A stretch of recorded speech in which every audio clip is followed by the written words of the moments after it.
Hello everybody. Today I'm gonna talk about this book, The Selfish Gene.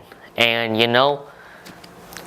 I know that you are thinking, but you already made a video about that book, about 20 minutes long, introducing this book to you. But this time, this is going to be a series where we're going to look at this book more detailedly, whatever you say. And I don't think I'm going to use a board today, but anyways. Today we're going to look at the first chapter. We're going to do it like this. Each video I'm going to say what was in one chapter, and today we're going to talk about chapter 1, which is the chapter introducing you to the book a little bit. And at the first, the book says that intelligent life comes to age when that specific species gets to think about where did we come from. And for over 3 billion years on Earth, the life on Earth has been existing for over 3 billion years, and there has been over, I think it's something like 3.8 billion, but whatever, and that much time has passed, and finally this idea of where we came from finally dawned on one of them, and his name was Charles Darwin, a Homo sapiens, and the same species as us, humans. And Charles Darwin thought about this question of where we came from and got to think about evolution, and wrote it into a book so everybody could get that idea. It is called The Origin of Species, and it's this book, and haven't had the chance to read it, but it sounds like an interesting book. And now, that evolution was created, and also the Selfish Gene on the first chapter explains a little bit about what the book is not. The book is not, even though the title of the book is The Selfish Gene, but the book is not about we can be selfish because it's the genes make us selfish, so us being selfish is natural. The book is not saying that. This book is not about morality is based on genes. That was the first thing that this was not. And also, this book is not just advocating one of nurture or nature. And the third thing the book is not doing, is describing detailed things that some species of life do. Like, the book is not saying baboons. If you look at the behavior of baboons, they behave to look to be a bit selfish. So therefore, it is like to be that humans are selfish also. It is not doing that. The book is not doing that, and the book only uses detailed behaviors of animals or plants or germs or whatever. It only uses the behaviors of stuff as good illustrative examples. And there ends what the book is not part of the book, of the chapter. and now goes on to explain selfishness and altruism. What are altruism and selfishness? Well, altruism is putting others' welfare in front of mine. So caring for the others' welfare more than mine. So, well, I won't go on to the examples right now. And the selfishness is the exact opposite, putting my welfare in front of others' welfare, caring for myself more than others. And also, when we think of altruism, when we think of selfishness and altruism, we have to put when something looks selfish or altruistic-y, we have to put apparent in front of it. So apparent altruism, it looks to be altruist. It looks to be altruistic and altruistic, and apparent selfishness, it looks to be selfish.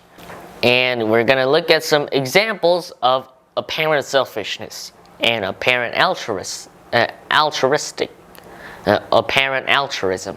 And well, firstly, apparent selfishness. Well, there are going to be some examples like I think they are seagulls, or maybe not seagulls, I think they're some sort of gulls, and they build their nest on a, was it on a cliff? But they build their nests very close to each other, and lay their eggs there, and so, and those gulls' chicks are very defenseless and very small, so good to eat for the gulls, the big adult gulls. And so early born, when some of the eggs hatch earlier and there's a chick and the parent isn't looking, maybe looking the other way, then a gull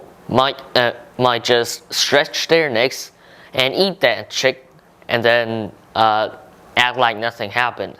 And that way the adult gull, the parent gull, can get a good meal, good nutritious meal for themselves without almost doing anything while keeping their eggs safe. So it is very good for them, but I guess not very good for the parent gull that just got their children eaten. This sort of cannibalism is a example of selfishness, apparent selfishness. And also there are some praying mantises, and praying mantises, when they are trying to replicate, the female mantis eats the male mantis's head, and by therefore getting a good nutritious meal again, like the example of the gulls. And these sort of and there's these sort of cannibalism selfishness, apparent selfishness about cannibalism, and these are some of the more extreme things, and there are more not very extreme, mild cases of apparent selfishness, like from emperor penguins. And emperor penguins, when they have to go to swim and fish to get some meal, they would fear going into the water a bit because there might be seals there, and seals eat penguins. And well, some seals that live near the Antarctica eat penguins, so seals are very scary to penguins. So They gather around the beach, but they fear going into the water because they might get eaten, and they don't know if there are seals in the water or not.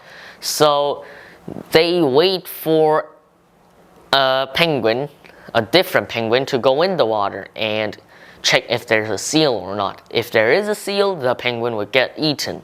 So nobody wants to go in the water and be the guinea pig testing if there is a seal or not. So they hesitate going into the water, and they also some try to push each others into the water.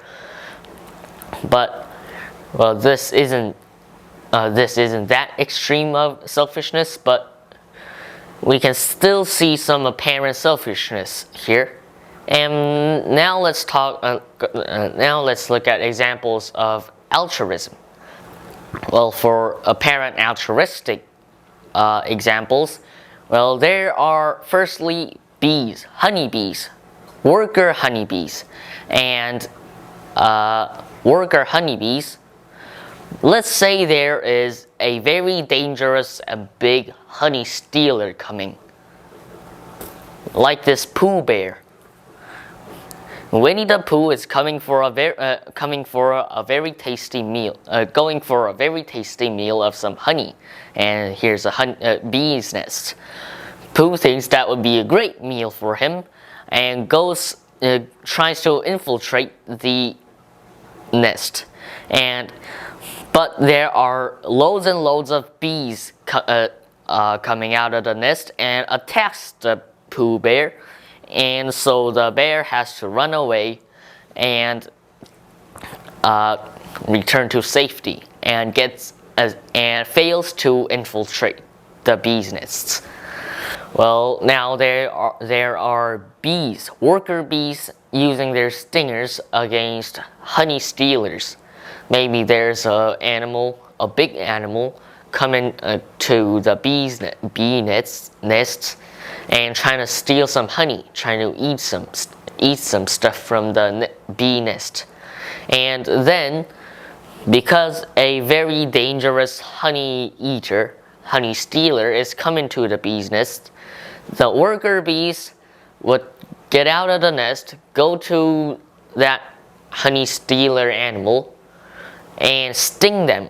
And these honeybee worker bees from honeybees, their stingers are just one use. If they use the stinger, they die. And so basically these bees are, as the book describes, kamikaze fighters. So they go and sting and die, and try to protect the protect the nest from that honey stealing animal. And so basically they kill themselves for the other bees, and well, I think it's mainly the queen bee, but they kill themselves to make the bees' nest more safer. For the nest to be safe, they kill themselves. So we can see this as a apparent altruistic behavior. And maybe some examples are not so extreme as killing themselves for some other bees to be safe. These ones are not bees though, they are small birds and stuff, but now these aren't that extreme, but they still put risks to themselves for the others to be safe. Like, let's say there are loads and loads of, maybe not loads and loads, but there are some small birds around, and they look up in the sky and there's a very big and scary hawk flying by, and it looks to be wanting a meal. It looks hungry, but so some birds some birds would act like it is very sick, and it would try to look like a easy to catch bird, a easy meal for the hawk. So when the hawk comes for that bird, the bird stops acting and flies away. So, and before that, most of the birds would have fled, and some birds are gonna be left acting sick.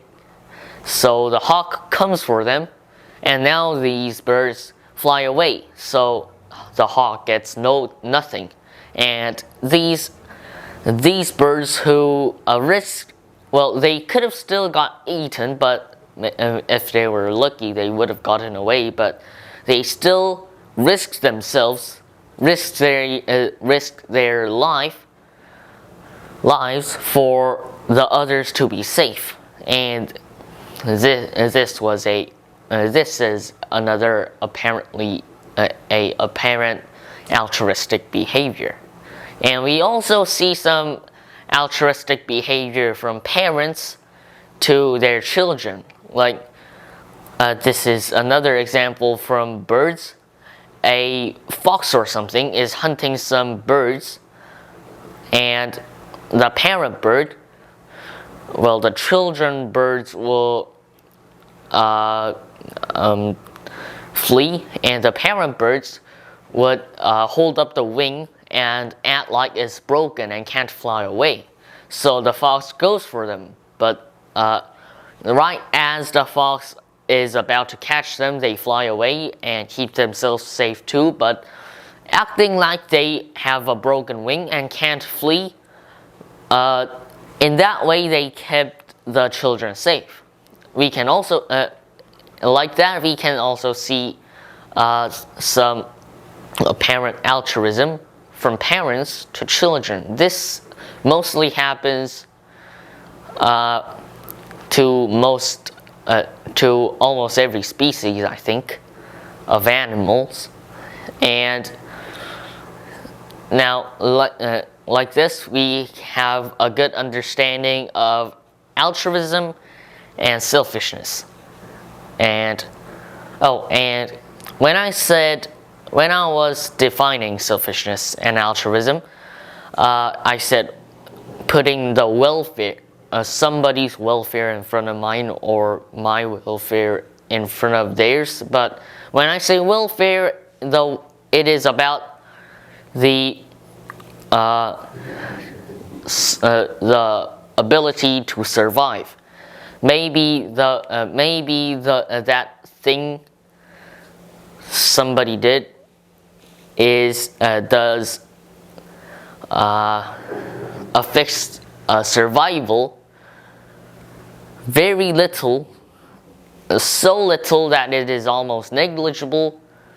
It is still selfish or altruistic. Like, maybe that something ate another's meal, stole another's meal, so that other thing that got the food stolen got to starve just one meal.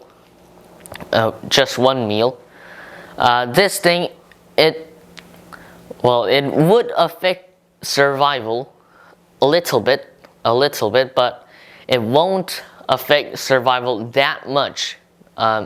Maybe the next meal he would have eaten a lot or whatever, but it would have still affected survival a little tiny bit.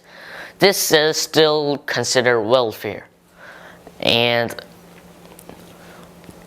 even more negligible things that happens, we can still think of as welfare if it affects our survival, even just a little bit. And now the book talks about group selection and individual selection. Group selection, what it is basically individuals are something like individuals have to sacrifice themselves for the greater good of the whole group. Then, if so, competing with another group where all individuals act selfishly, only trying to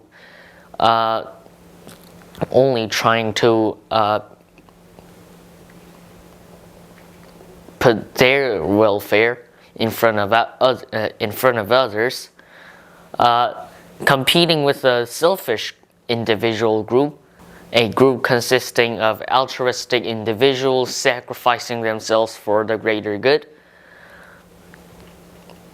If these two compete against each other, group selection says that the group with the altruistic individuals will succeed more better. They would have a higher chance of succeeding. This is group selection. And there is also individual selection, which is the orthodox alternative. But the author of the book, Richard Dawkins, likes to think about gene selection instead of individual selection. But whatever. And there are something wrong about group selection. Group selection is about a group having altruistic individuals in it, consisting of only altruistic individuals, and so maybe some sort of changing of gene happens to a certain individual. And let's say that individual is selfish. Now this individual with the selfish kind of genes, I think I forgot to mention at the start, genes are things that are trying to survive in a highly competitive world of life, and some genes have survived for millions and millions of years. Some has failed and died out, and genes are basically controlling us. So we as animals, plants, germs, we as life are basically survival machines for the genes. We exist for the genes to survive, and the genes control us. The genes build us and control us, and that's what genes are. And as I was saying, the individual with the selfish gene would succeed more compared to the altruistic people and altruistic individual. I don't know if it's people or not, but because altruistic individuals will put the others' welfare in front of their own welfare, they will sacrifice themselves for the others to be happier, or for the others to get a higher chance of surviving. But the selfish individual would only care for themselves, and the selfish individual would have a better chance of surviving, and replicating, and pass on the selfish genes. So the altruistic individuals would kind of die out, and the group would be dominated by the selfish individuals, and the group will suddenly fall. The group would suddenly be the group would suddenly be run over by selfish individuals, and the group would kind of die out. In that case, like this, there are some problems to the group selection theory, but to normal people, non-biologists, that has not much not much knowledge about evolution or these group selection and individual selection and those things. Just intuitively,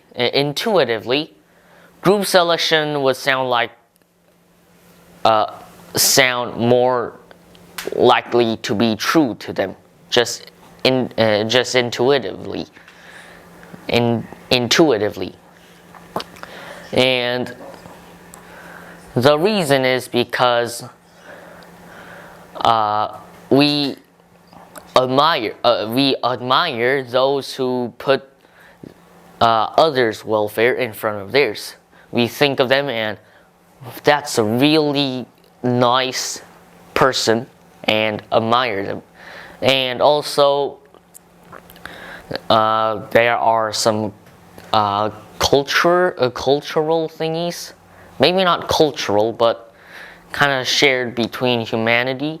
Everybody has rights, and we should not do stuff to kind of, and we also, humanity shares a thought of everybody has rightful rights, and everybody has rights, and we should not violate those rights of people.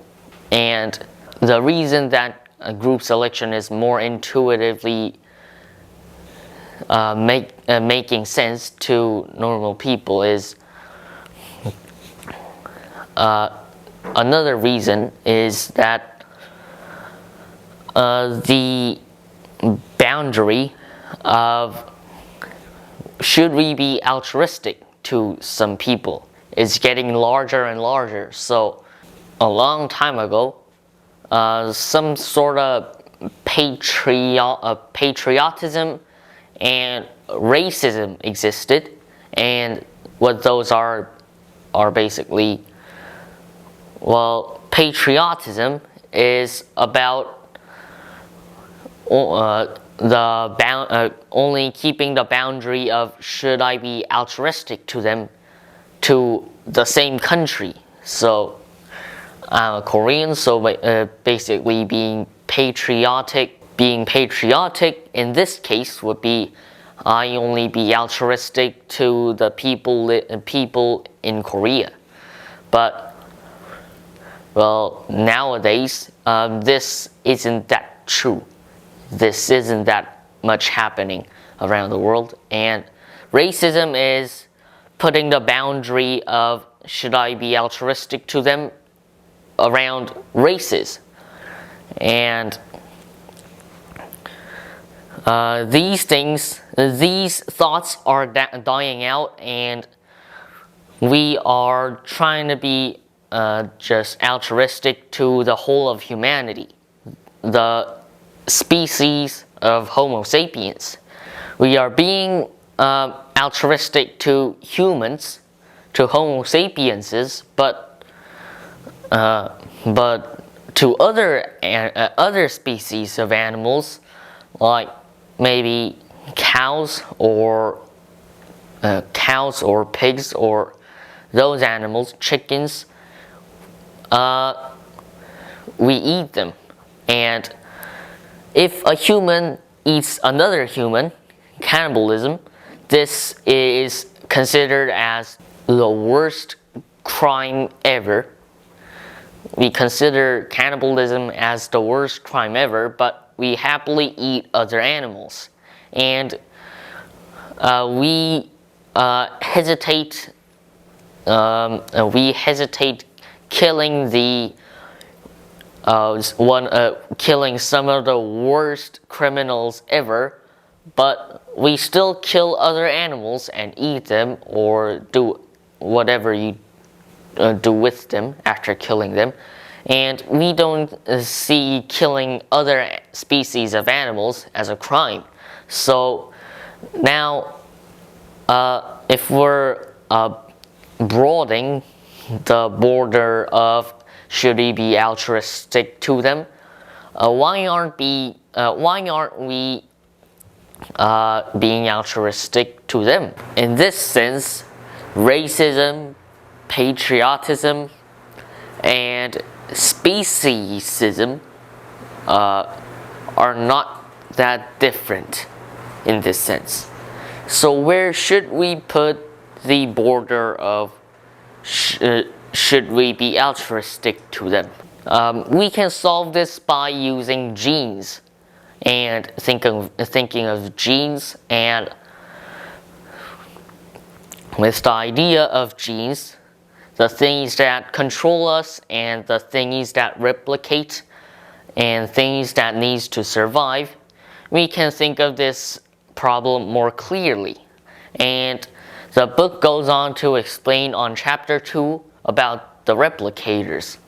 The name of chapter 2 is the replicators, and I'll post the video about the second chapter next time. And hope you enjoyed this video. And while I was reading the book, I really did like the last part of first chapter. From chapter 1, I really liked the last part. It was quite interesting to me. And hope you enjoyed too. And I will see you next time. Bye.